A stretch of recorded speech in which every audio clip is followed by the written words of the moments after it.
Io non posso fare altro che augurare chiaramente a questa grandissima e straordinaria campionessa un buon rientro e una prontissima guarigione. Francesco Benazzi, direttore generale dell'ULSS 2, si rivolge alla campionessa di sci Lindsey Vonn, ricoverata all'ospedale Ca' Foncello da domenica pomeriggio, augurandole di ritornare al più presto alla sua famiglia.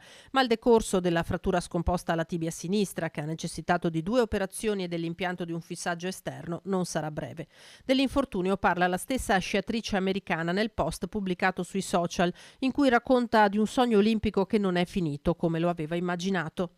Ho provato, ho sognato, ho saltato, scrive Vonn, riassumendo quello che per lei costituiva Cortina, l'Olimpiade a 41 anni dopo quello che aveva già passato. Ma i precedenti infortuni, dice, non c'entrano nulla con la caduta in discesa libera. Vonn sapeva che anche questa volta gareggiare costituiva un rischio. La differenza tra trionfo e catastrofe misura pochi centimetri, scrive, ma lo sci è come la vita e la vita è troppo breve per non tentare. L'unico fallimento, conclude, è non provarci. Nessun rimpianto, anche se ci vorranno diverse altre operazioni per recuperare la funzionalità del ginocchio.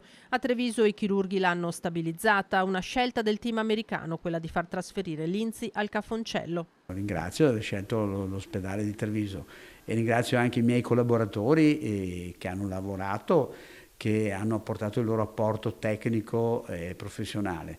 E quindi un grazie sostanzialmente anche a loro per il lavoro che hanno fatto, quelli del SUEM, i chirurghi, gli ortopedici, eccetera. Il padre di Vonn, Alan Kildove, parla di carriera finita. Non ci saranno più gare di sci per Lindsey finché avrò qualcosa da dire al riguardo, ha dichiarato. Per lei messaggi da ogni parte del pianeta, le dedica una storia su Instagram Yannick Sinner, rivolge il pensiero a lei dopo essere caduta a sua volta Sofia Goggia, che da Cortina dice: mi piange il cuore saperla in ospedale.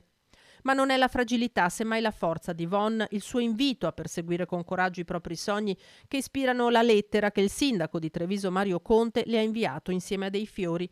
Questo è il messaggio che ci resta e che risiede nell'essenza stessa delle Olimpiadi, scrive: il valore del tentativo, la dignità di rischiare per qualcosa di grande, il non mollare mai. È una lezione potente e Treviso in questi valori si riconosce.